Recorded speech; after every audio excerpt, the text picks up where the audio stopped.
Remember this story? A brave explorer, Christopher Columbus, sailing the ocean seas to prove the world is round. It's a story we all know far too well. But what if I told you there was more to this story? A story that paints a darker picture of Christopher Columbus. One you might not have been aware of.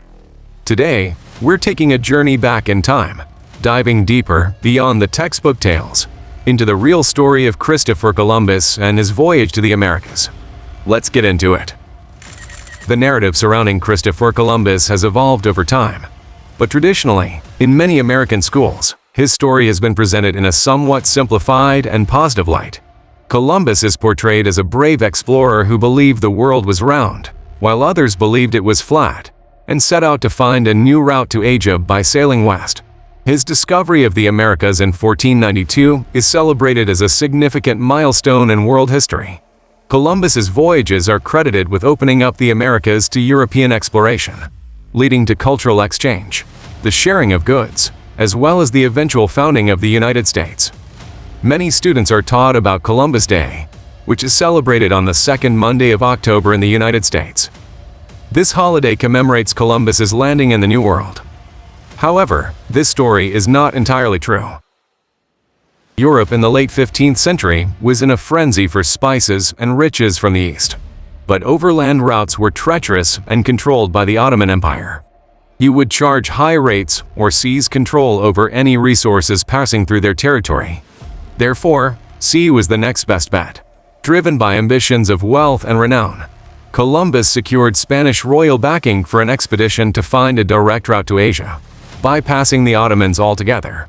Contrary to popular belief, Columbus wasn't trying to prove the Earth was round. Educated Europeans already knew that. However, Columbus did miscalculate the Earth's size, thinking Asia was closer than it really was.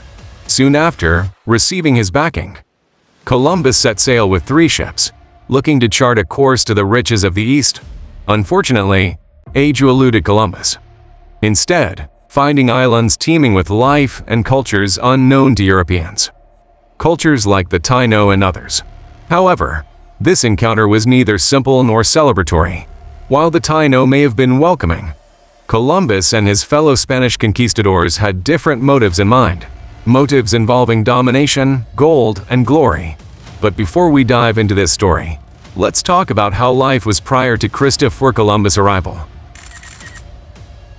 Long before European sails dotted the horizon, the Americas buzzed with the energy of diverse civilizations, each rich in culture, innovation, and history. Imagine vast cities, complex agricultural systems, and trade routes spanning continents.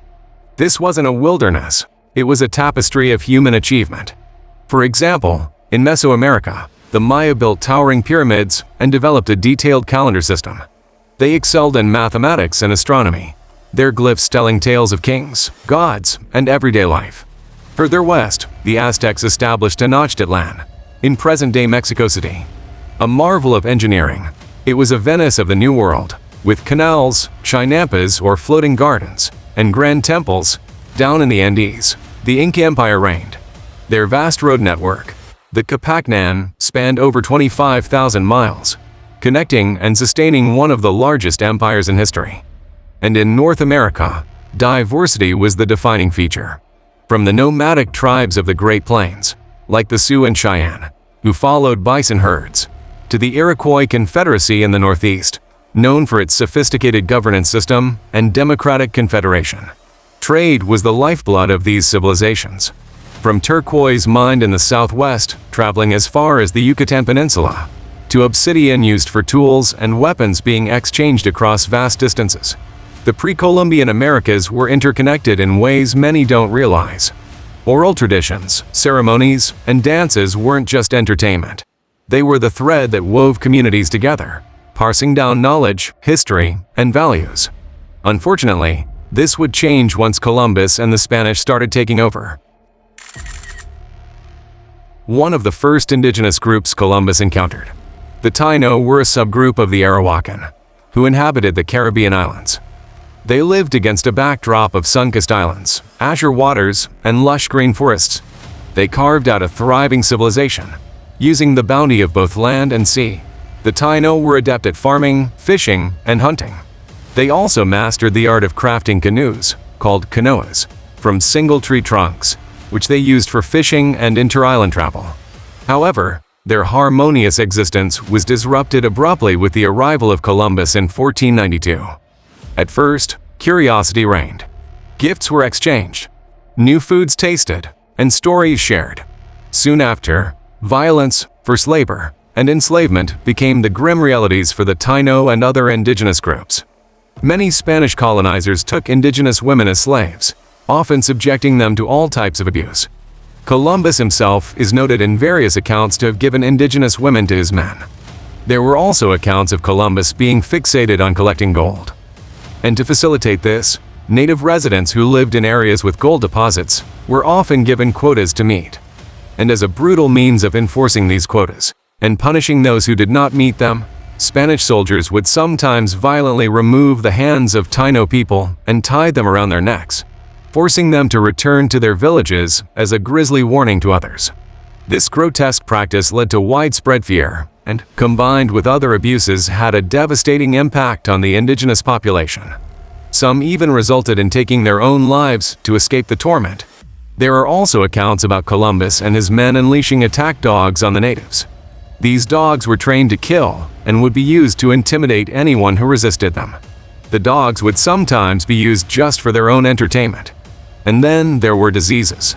Diseases for which Native Americans had no immunity. Diseases like smallpox, measles, and influenza, previously unknown in the Americas, decimated indigenous populations, wiping out up to 90% in some areas. Also, as part of their conversion efforts, Spanish friars and soldiers destroyed indigenous religious artifacts and places of worship. Sacred objects were often desecrated or melted down for gold. Religious leaders and shamans among the indigenous people were often especially targeted for violence or execution to break the spirit of the communities. These events would occur across several voyages between 1492 to 1504, in which Columbus' voyages would eventually come to an end in 1504 when it was announced that he was no longer permitted to return to the Americas due to reports of his mismanagement and the atrocities that occurred under his governance. And while Columbus himself did not colonize most of the Americas, his voyages paved the way for subsequent European conquests. As word of new lands reached Europe, waves of expeditions followed, each hungry for territory, souls, and gold, leading to more colonization and exploitation, resulting in the displacement and suffering of countless indigenous communities. Columbus became a symbol of discovery to some and of destruction to others. Celebrated in statues, parades, and tales, yet beneath the surface, voices began questioning this singular narrative.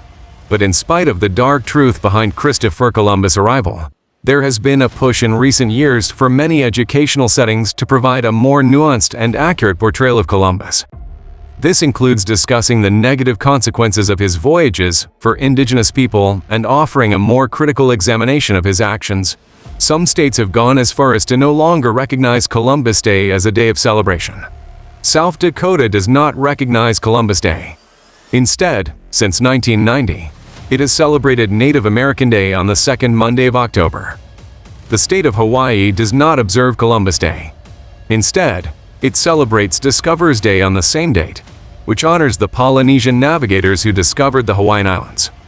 For other states, Indigenous Peoples Day emerged as an alternative to Columbus Day, a day meant for honoring the history, cultures, and contributions of Native Americans rather than commemorating Christopher Columbus, whose voyages led to the colonization of the Americas and subsequent hardships faced by indigenous populations. While history loves to give Columbus credit for paving the way for the America's story isn't just of one man or one voyage. It's a mosaic of cultures, encounters, and histories. So as we navigate our shared past, may we seek understanding, empathy, and a journey toward a more inclusive future. As the flames of the past illuminate our present, let's kindle a brighter path forward.